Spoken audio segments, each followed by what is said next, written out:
The autumn rain drummed against the tall windows of Clarence House as King Charles III stood motionless, his weathered hands clasped behind his back.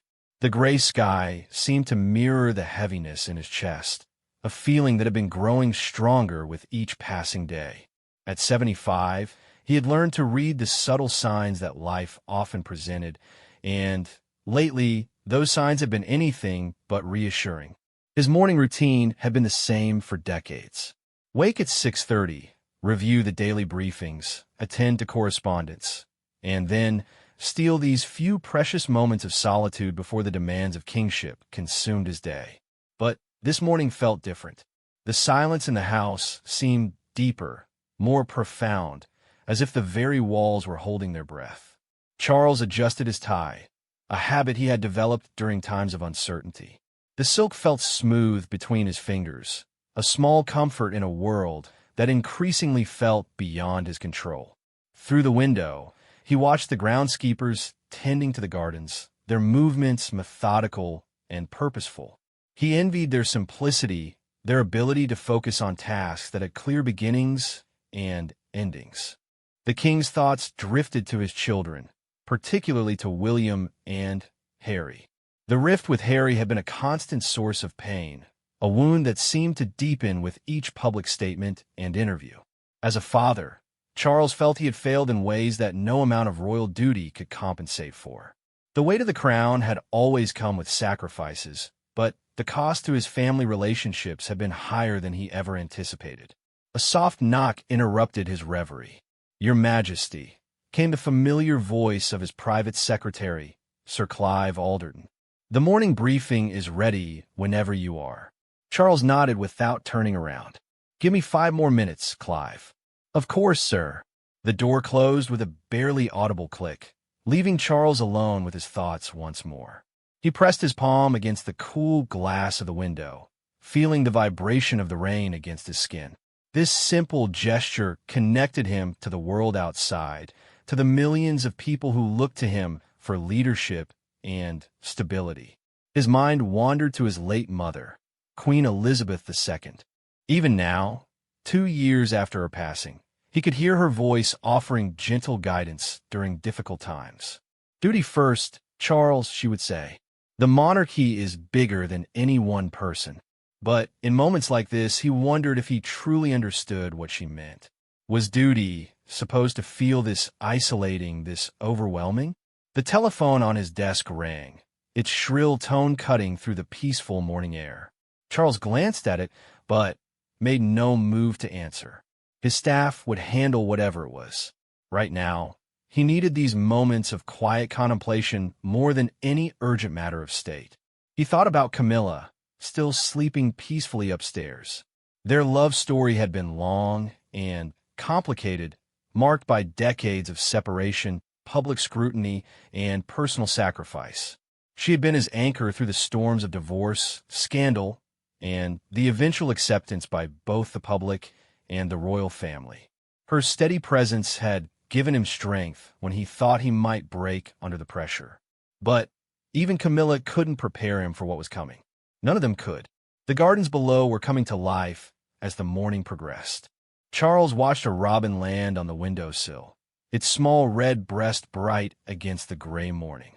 The bird tilted its head, seeming to study him through the glass.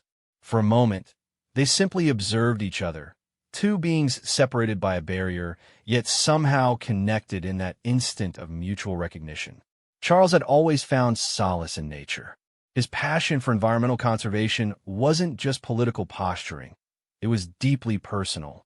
The natural world offered him something that royal protocol and state functions never could: authenticity. When he worked in his gardens at Highgrove, when he walked through the Scottish Highlands, he felt like himself rather than the king. The robin flew away, leaving Charles alone once more. He straightened his shoulders, a gesture that had become automatic over the years. The day's responsibilities were waiting, and he knew that his personal feelings had to take a back seat to his duties. The British people expected their monarch to be strong, reliable, and above the petty concerns that plagued ordinary citizens. But Charles was discovering that wearing the crown didn't make him any less human.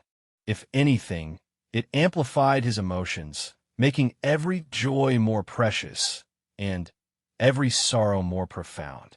The isolation of his position meant that he bore these feelings largely alone, sharing them only with his closest family members and most trusted advisors. As he prepared to leave the window and begin his day, Charles caught sight of his reflection in the glass. The man staring back at him looked tired, older than his years. The lines around his eyes spoke of decades of worry, of carrying burdens that few people could truly understand.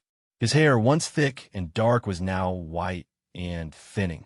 Time had been both kind and cruel to him, granting him the throne he was born to inherit while taking away so much of what he held dear.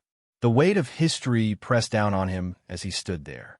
He was now part of a lineage that stretched back over 1,000 years, each monarch facing their own unique challenges and crises. Some had triumphed, becoming legends remembered for their wisdom and strength. Others had faltered, their failures echoing through the centuries.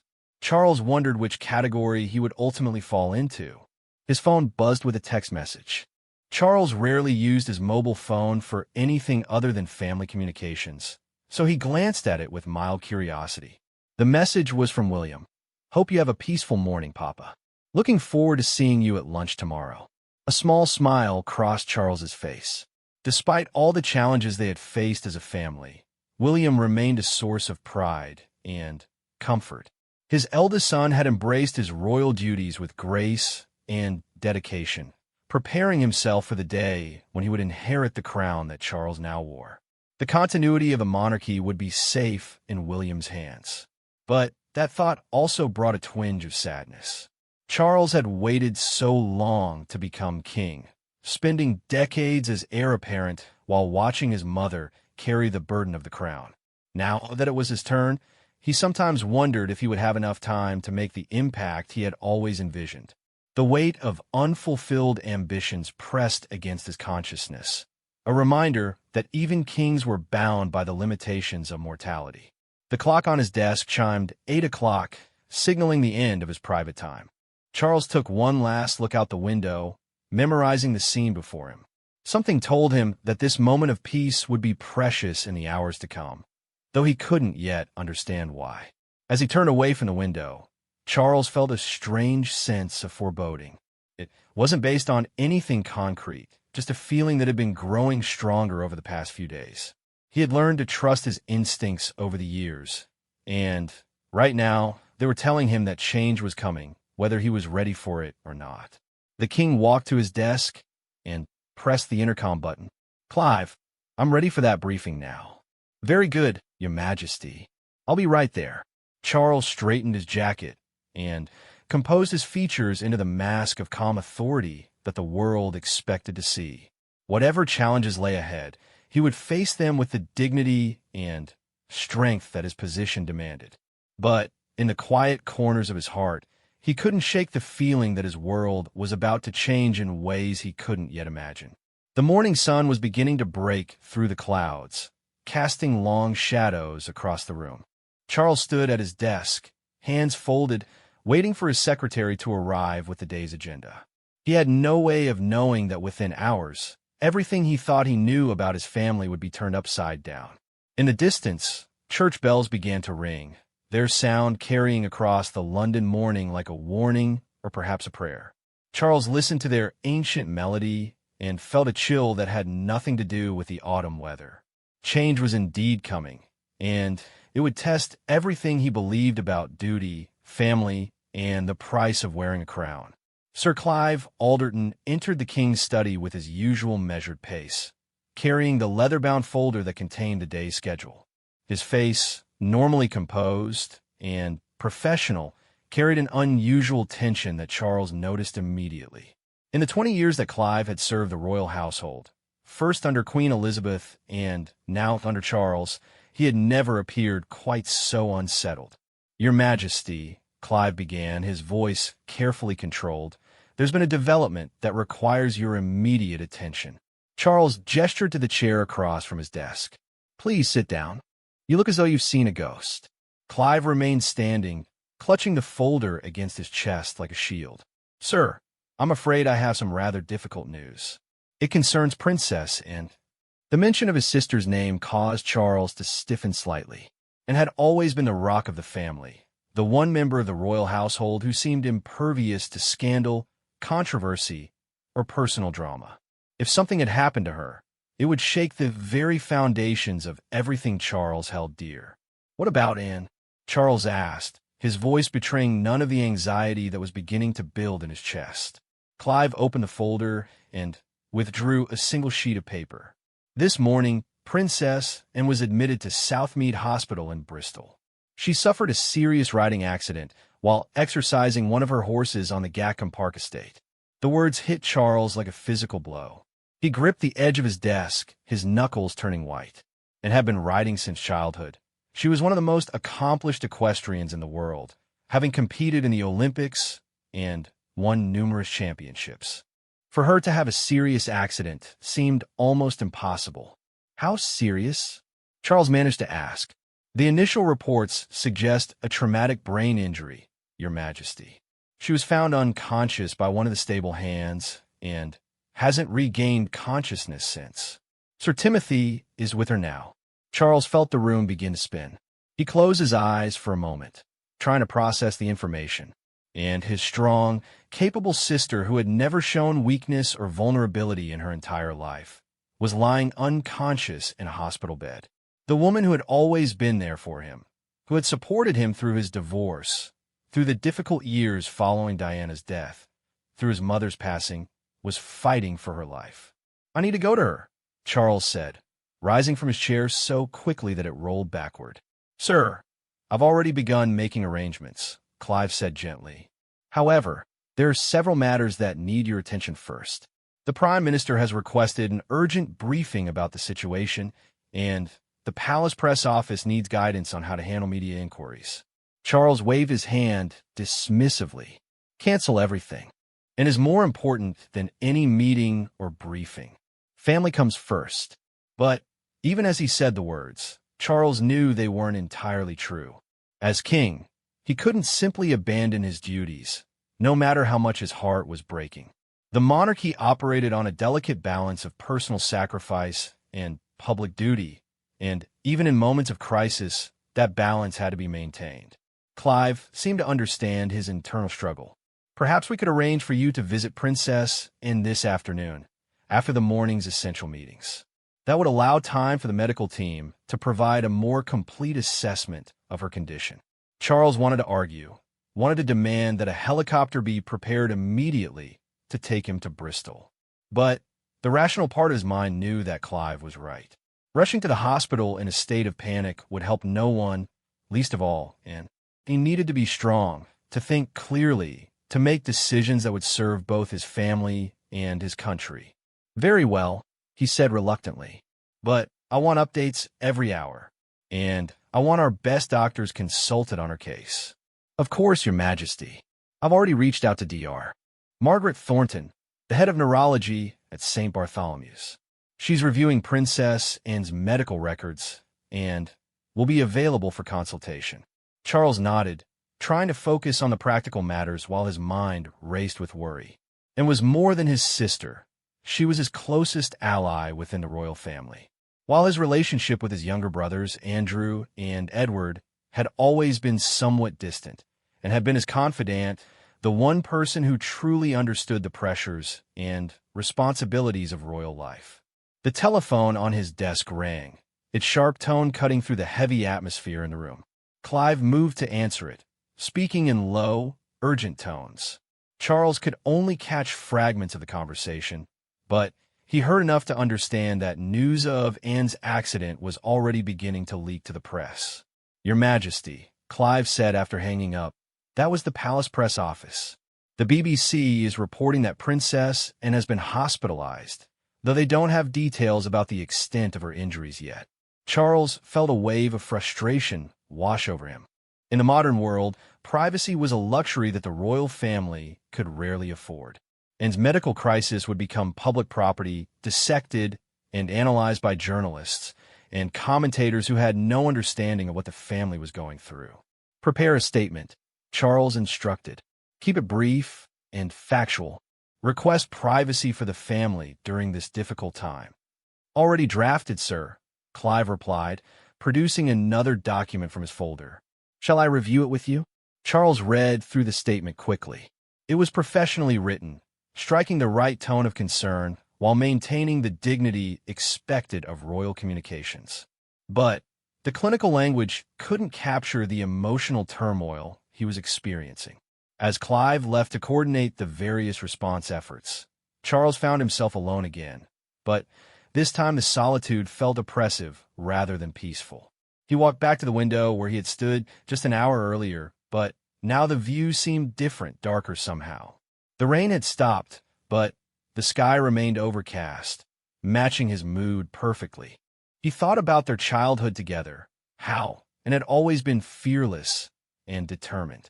While Charles had been groomed from birth to be the future king, and had carved out her own path, becoming an accomplished horsewoman and a dedicated advocate for numerous charities.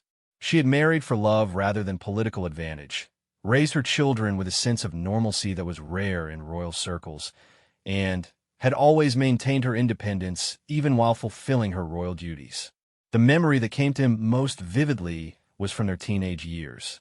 They had been at Balmoral for the summer holidays, and had challenged him to a race across the moors on horseback. Despite being older, Charles had struggled to keep up with his sister's fearless riding style. She had won easily, laughing with delight as she dismounted her horse at the finish line. "You need to trust your horse more, Charles," she had told him. "Stop overthinking everything and just feel the rhythm." That advice had applied to more than just riding. Throughout their adult lives, and had been the one to remind him to trust his instincts, to find balance between his head and his heart. Now, when he needed her wisdom most, she was unreachable, lost in unconsciousness. His phone buzzed with a text from Camilla. "Just heard about, and on my way home from the engagement. We'll get through this together." Charles felt a surge of gratitude for his wife's steady presence. Camilla had developed a genuine affection for and over the years, respecting her sister-in-law's no-nonsense approach to royal life. Having her support during this crisis would be invaluable. Another message came through, this one from William. "Just heard about Aunt and Sophie, and are on our way to Bristol. We'll keep you updated." Charles appreciated his son's quick response, but he also felt a pang of regret that William was taking action while he was trapped by protocol and procedure. The responsibilities of kingship sometimes felt like invisible chains, preventing him from being where he most needed to be. The morning stretched on endlessly. Charles attended the scheduled briefings, but his mind was elsewhere. He found himself checking his phone constantly, hoping for updates from the hospital. The reports that did come were frustratingly vague. Condition remains critical, but stable. Patient continues to be closely monitored. No significant change at this time. During a break between meetings, Charles called his brother Edward. The conversation was brief, but emotional, both men struggling to find the right words to express their fear and helplessness. Edward promised to coordinate with Andrew, who was traveling back from a business trip in Dubai. As the afternoon approached, Charles could no longer concentrate on affairs of state. The stack of documents requiring his attention remained largely untouched on his desk. His thoughts were consumed by images of and lying motionless in a hospital bed, surrounded by machines and monitors that were measuring the fragile thread of her life. "Sir," Clive's voice broke through his reverie. "The helicopter is ready for your departure to Bristol whenever you're prepared." Charles nodded, grateful that the moment had finally arrived. He grabbed his coat and headed toward the door, but then stopped abruptly. "Clive," he said, his voice heavy with emotion, "what if we're too late? What if she never wakes up?" His private secretary's expression softened. "Princess, and is one of the strongest people I've ever known, Your Majesty. If anyone can fight through this, it's her." Charles wanted to believe those words, but the fear in his heart was growing stronger with each passing moment. As he walked toward the helicopter that would take him to his sister's bedside, he couldn't shake the feeling that their family was about to face its greatest test yet. The rotors began to spin, creating a wind that whipped around Charles as he climbed aboard. Through the window, he watched London disappear below him, but his thoughts were already at the hospital, with the sister who had always been his anchor in the storms of royal life. Now she was the one who needed anchoring, and Charles prayed that he would have the strength to be what she needed him to be. The helicopter descended towards Southmead Hospital as the Bristol skyline came into view. Charles pressed his face against the small window, watching the city grow larger below him. Each passing minute felt like an eternity, and the 40-minute flight from London had seemed to last hours. His hands were clasped tightly in his lap, his usual composure cracking under the weight of his fear. The landing pad of the hospital was already secured by police, creating a sterile bubble around the area where the royal helicopter would touch down. Charles could see the flashing lights of emergency vehicles and the distant figures of medical staff preparing for his arrival. Even in crisis, the machinery of royal protocol continued to function with mechanical precision. As the helicopter settled onto the landing pad, Charles was already unbuckling his safety harness. The moment the rotors began to slow, he was out of his seat and moving toward the door. His protection officer, Detective Inspector Sarah Matthews, moved quickly to keep pace with him. "Your Majesty, please allow us to secure the area first," she said, but Charles was already stepping onto the tarmac. "Not today, Sarah," he replied firmly. "Nothing matters except getting to Anne." The hospital's chief executive, Dr. Patricia Walsh, was waiting at the entrance to greet him, flanked by the head of neurology and several other senior medical staff.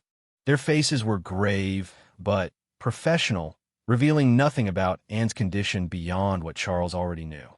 "Your Majesty," Dr. Walsh began, "thank you for coming. We're doing everything possible for Princess Anne." "How is she?" Charles asked without preamble, not interested in pleasantries or protocol. Dr. James Harrison, the chief of neurology, stepped forward. "Princess Anne suffered a severe traumatic brain injury in her riding accident. She has significant swelling in her brain, which we're monitoring closely. She remains in a medically induced coma to reduce the pressure and give her brain time to heal." The clinical description hit Charles like a series of physical blows. Words like severe, traumatic, and swelling echoed in his mind as he tried to process what he was hearing. This was his sister they were discussing, not just another patient. "What's the prognosis?" Charles asked, his voice barely above a whisper. Dr. Harrison's expression remained carefully neutral. "It's too early to make definitive predictions, Your Majesty. The next 48 hours will be critical. We're monitoring her brain activity constantly, and her vital signs are stable, which is encouraging." Charles nodded, but the medical jargon couldn't mask the uncertainty in the doctor's voice. He understood enough to know that and was fighting for her life, and the outcome was far from certain. "May I see her?" "Of course, sir. She's in our intensive care unit. Sir Timothy is already with her, along with your son Prince William and his wife." The walk through the hospital corridors felt surreal. Charles had visited many hospitals during his royal duties, but always as a dignitary coming to boost morale or open a new wing. Now he was walking these same sterile hallways as a brother, stripped of all pretense and protocol, reduced to the most basic human emotion, fear. The ICU was a world unto itself, filled with the constant beeping of monitors and the quiet efficiency of nurses moving between rooms. Charles could smell the antiseptic and hear the whispered conversations of medical staff. Everything seemed heightened, more intense, as if his senses were working overtime to process the gravity of the situation. Room 4 was marked with a simple placard, but Charles knew that beyond that door lay the person who meant more to him than any crown or title ever could. He paused for a moment, gathering his strength, before gently pushing open the door. The sight that greeted him nearly brought him to his knees. Anne lay motionless in the hospital bed, her face pale and peaceful but utterly still. Tubes and wires connected her to an array of machines that beeped and hummed with mechanical precision. Her husband, Sir Timothy Lawrence, sat beside the bed holding her hand, his face etched with exhaustion and worry. William rose from a chair near the window when he saw his father enter. The two men embraced briefly, both struggling to maintain their composure. Catherine remained seated, her hand resting gently on Anne's arm, providing a human connection in the midst of all the medical equipment. "Papa," William said quietly. "She looks so peaceful. The doctors say she can probably hear us, even though she can't respond." Charles nodded, moving slowly toward the bed. Timothy looked up and attempted a weak smile. "Charles, thank goodness you're here. I've been talking to her, telling her about the horses, about the upcoming equestrian events she was planning to attend. I thought maybe—" His voice trailed off, the unfinished sentence hanging in the air. Charles placed a comforting hand on Timothy's shoulder, understanding completely the desperate hope that familiar voices might somehow reach through the darkness surrounding Anne's consciousness. Charles took the chair that William had vacated and settled beside his sister's bed. Up close, he could see the extent of her injuries more clearly. Her head was partially bandaged, and there were bruises on her face and arms from the fall. Despite the medical intervention, she looked fragile in a way that seemed impossible for someone who had always embodied strength and determination. "Hello," and he said softly, taking her hand in his. "I'm here now. We're all here." He began to speak to her about their shared memories, starting with their childhood adventures at various royal residences. He told her about the horses at Highgrove, knowing how much she loved hearing about his conservation efforts there. He shared updates about her grandchildren, about William's work with the Prince of Wales Foundation, about anything that might penetrate the medical fog surrounding her consciousness. Hours passed in this gentle vigil. Family members came and went. Edward arrived with Sophie.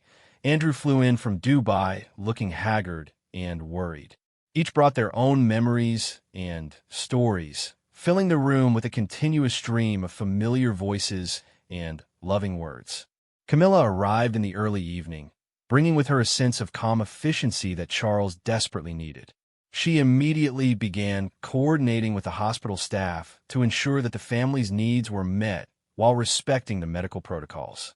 Her presence allowed Charles to focus entirely on and without worrying about the practical details that surrounded them. As night fell, Dr. Harrison returned for another assessment. He studied the monitors carefully, checking various readings and making notes on his tablet.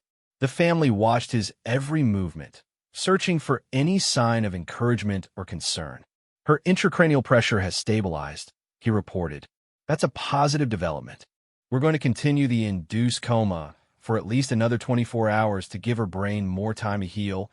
Then we'll begin the process of gradually bringing her back to consciousness."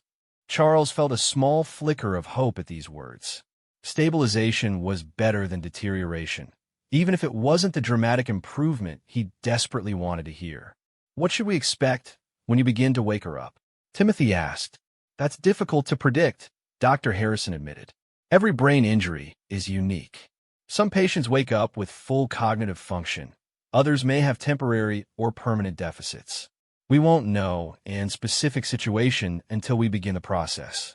The uncertainty was almost harder to bear than the crisis itself. Charles had spent his entire life dealing with situations that, while complex, usually had clear parameters and established protocols.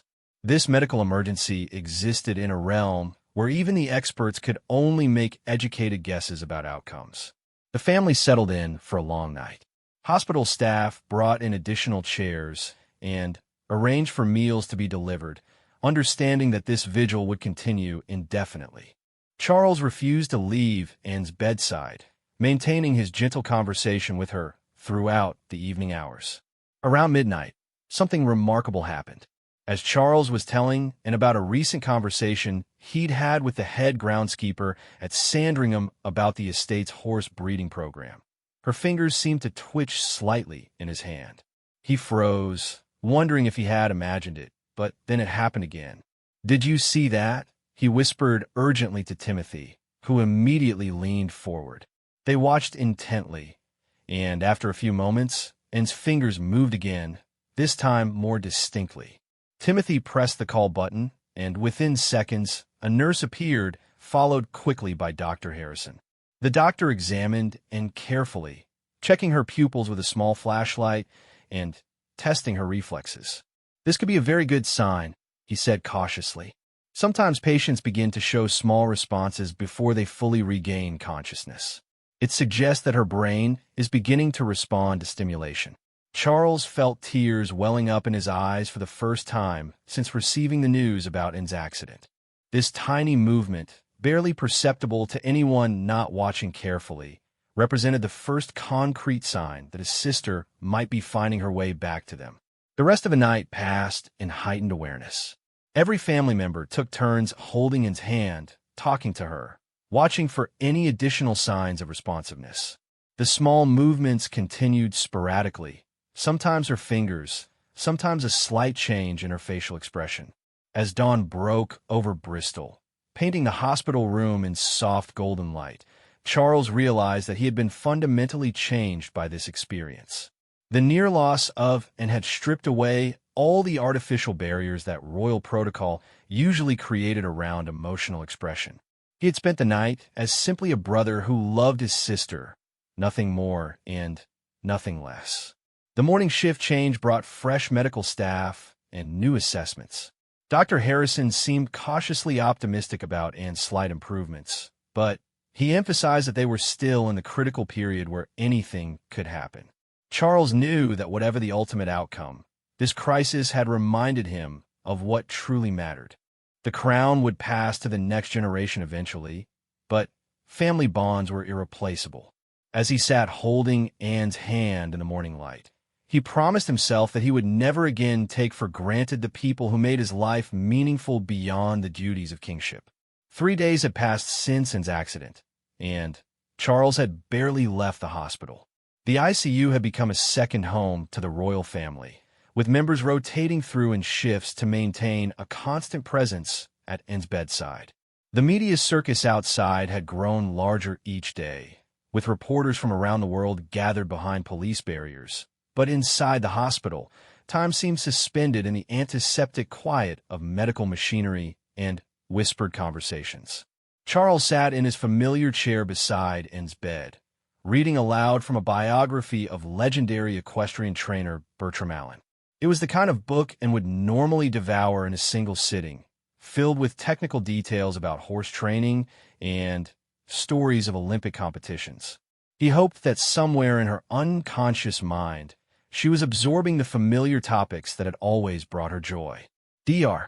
Harrison had begun the process of gradually reducing Ann's sedation 12 hours earlier. The family had been warned that emergence from a medically induced coma could be unpredictable. Some patients woke gradually over days. Others seemed to snap back to consciousness suddenly. Every fluctuation in her vital signs, every small movement, was analyzed for signs of progress. "Your Majesty," a familiar voice said softly from the doorway.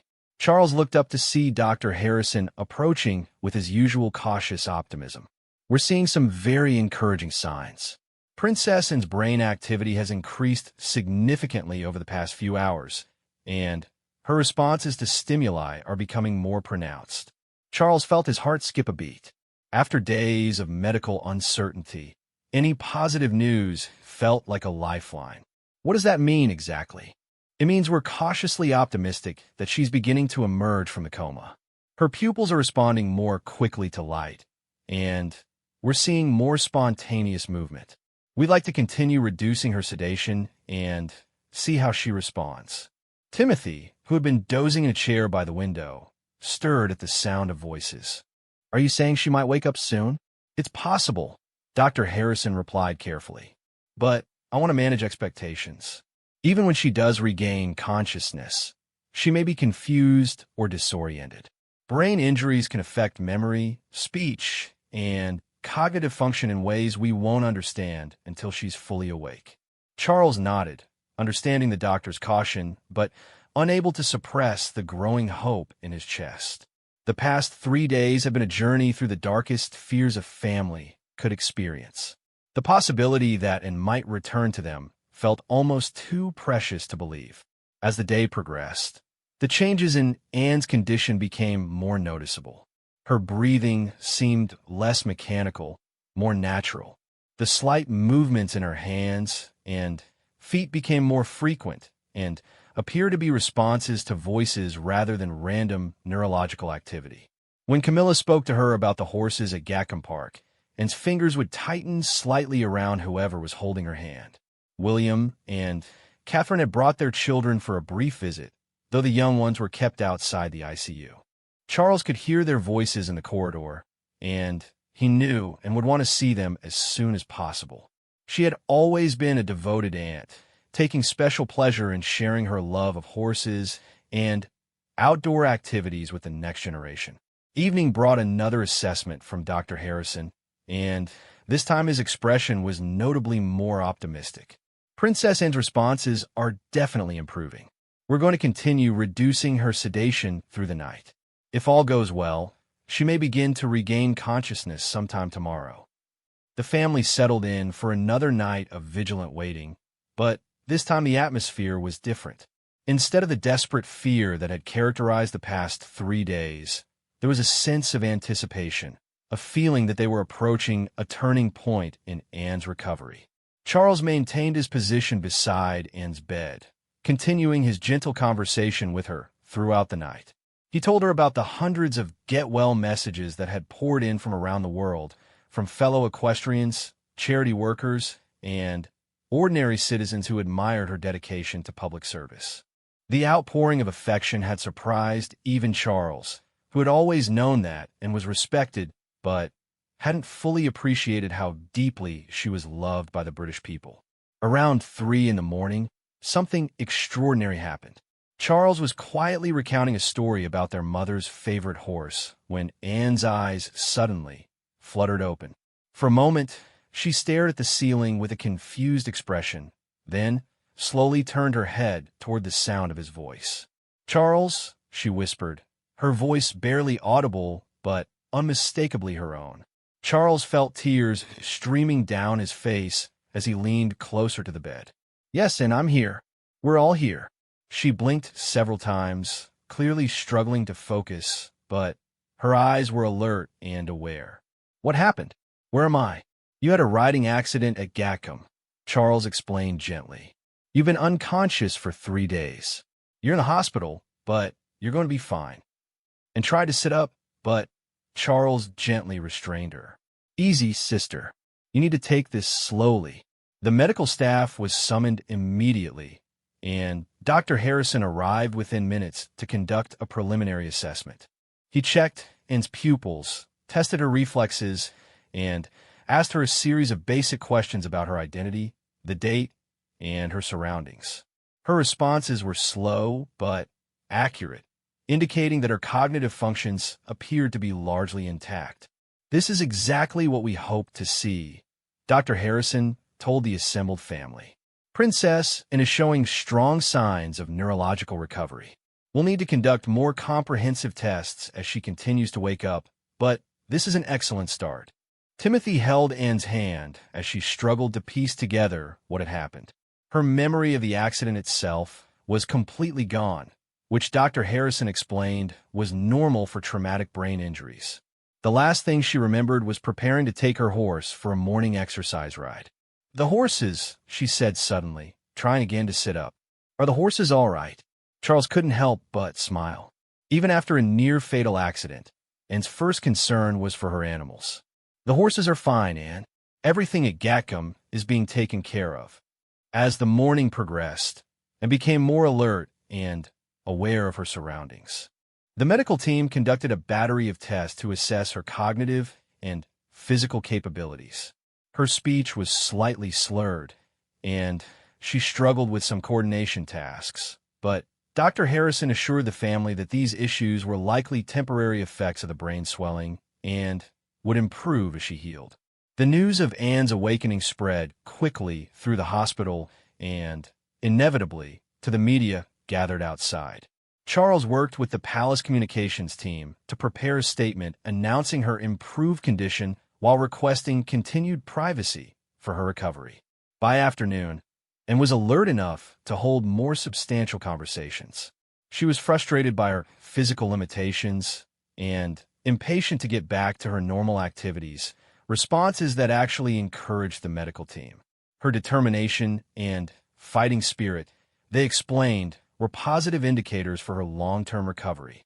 "How long until I can go home?" she asked Dr. Harrison during his evening assessment. "Let's focus on getting you mobile first," he replied diplomatically. "Brain injuries require patience, Your Royal Highness. We need to ensure that your recovery is complete before you return to your normal activities." And rolled her eyes, an expression so characteristically her that Charles burst into laughter for the first time since the accident. His sister was definitely on the road back to being herself. That evening, as the family gathered around Anne's bed for what they hoped would be her last night in intensive care, Charles reflected on the journey they had all taken over the past few days. The accident had stripped away the formal barriers that often existed within the royal family, reminding them all that beneath the titles and protocols, they were simply people who loved each other. "Charles," and said quietly as the others were preparing to leave for the night, "thank you for staying with me. I know you had important things to do." Charles took her hand in his. "Nothing was more important than being here. Nothing ever will be," and squeezed his hand weakly. "I remember hearing your voice, even when I was unconscious. It helped guide me back." The emotion in her voice matched what Charles was feeling. The accident had changed them all, but perhaps most importantly, it had reinforced the bonds that truly mattered. As king, he would continue to serve his country and fulfill his duties, but as a brother, he had learned that some responsibilities transcended even the crown. A week later, Anne was transferred to a rehabilitation facility to work on regaining her full physical capabilities. The doctors were optimistic about her complete recovery, though they warned that it would take months of therapy and careful monitoring. True to form, Anne approached her rehabilitation with the same determination she brought to everything else in her life. Charles visited her regularly throughout her recovery, their conversations ranging from matters of state to family gossip to Anne's plans for returning to her equestrian activities. The accident had been a reminder of life's fragility, but it had also reinforced the strength of their family bonds. Months later, when Anne finally returned to riding, Charles was there to watch her first tentative steps back into the saddle. As she urged her horse into a gentle trot around the practice ring, he thought about that terrible morning when he had stood at his window, sensing that change was coming. The change had been devastating, but it had also been transformative, teaching them all what truly mattered when everything else fell away. The crown would always bring responsibilities and burdens, but Charles now understood that the strength to bear those burdens came not from duty alone, but from the love and support of the people who knew him not as a king, but simply as a man who cherished his family above all else. The accident had nearly taken Anne from them, but in the end, it had given them all something precious, the absolute certainty that their love for each other could withstand any storm.